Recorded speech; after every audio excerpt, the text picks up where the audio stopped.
Latvijas basketbola līgas 3. divīzijas turnīrā Sporta klubs Rūjiene aizvadīja šī gada pirmspēdējo spēli pret turnīra tabulā augstāk esošo Cārnikavas komandu. Spēle iesākās ar vairākiem rūjieniešu rezultatīviem uzbrukumiem, kuri pirmajās minūtēs ļāva izvirzīties pat 7 punktu vadībā. Otrā ceturdaļa pagāja Sporta klubam Rūjiene atrodoties jau iedzinēja lomā, un pirmais puslaiks beidzās 25-30 mājinieku labā.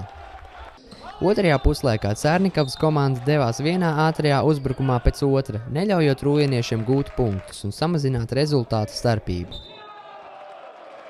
Spēles pēdējā ceturdaļā mājinieki ieguva 30 punktu pārsvaru un spēja to noturēt līdz pat spēles beigām. Rezultatīvākais spēlētājs Rūjienes komandā bija Artis Pēnka ar 22 gūtajiem punktiem.